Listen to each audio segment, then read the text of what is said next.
So kapag uphill, kailangan clutch and brake. Ganun din. Hindi na kailangan, pag tinanggal si brake, na atras. So yan, na-atras tayo. So, nakatapak sa brake, biting point. Ito yung pinapagawa ko sa inyo. Wag muna yung nagagas. So, naghihintay ng vibrate. Ito yung matagal, pero pag nakuha nyo yung level ng biting point, tanggal, hintayin tumakbo. Diba? Tumakbo siya. So, nawala ang vibrate, tanggal si clutch, gas. And tanggal ang gas, full clutch, second gear. Okay, doon naman tayo sa ito yung pag kayo nagpaturo sa iba, sa mga ama, sa mga pinsan, ang turo sa inyo ay o yan, gas mo, diba? Pag ganyan. So, yan yung delikado, yung nagtinuturuan ng with gas ay hindi pa sanay dun sa clutch. Kaya ang tinuturo ko muna sa inyo ay kabisaduhin nyo muna na yung level ng clutch na laksan ang pakaramdam sa pag-angat ng clutch. Okay, so ito yung ginagawa nyo kanina. Pinakatapak sa brake, biting point. Pag nag-biting point siya, tanggal ang brake, hintayin tumakbo. Diba? Tumakbo na siya, tanggal ang clutch, then straight ang gas, tanggal ang gas, full clutch, second gear. Okay, so yun, kukuha nyo na. Ito yung sunod yung gagawin. Kapag nakuha nyo na yung isang yun, diba? Ito na yung sunod. First gear, naka-biting point. Yan, nagbabibrate. Ngayon, maggagas na tayo. Gas, ga-ballpen lang. Pag tumunog na yung gas, dahan-dahan naman si clutch. Second gear. Okay, yun naman yung pag-aaralan nyo ngayon.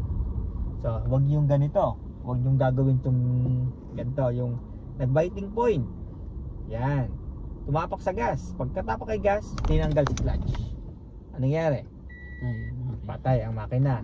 Kasi hindi ibig sabihin tumapak ng gas ay may supply na. Delay ang pasok ng gas. Kaya biting point. Yan. Nanginginig siya. Tapak sa gas, 1 to 2 seconds. Diba? Tumunog na. 2,000 RPM. Dahan-dahan si clutch, tuloy-tuloy ang gas. Okay. So mali naman yung bibiglayin na may supply,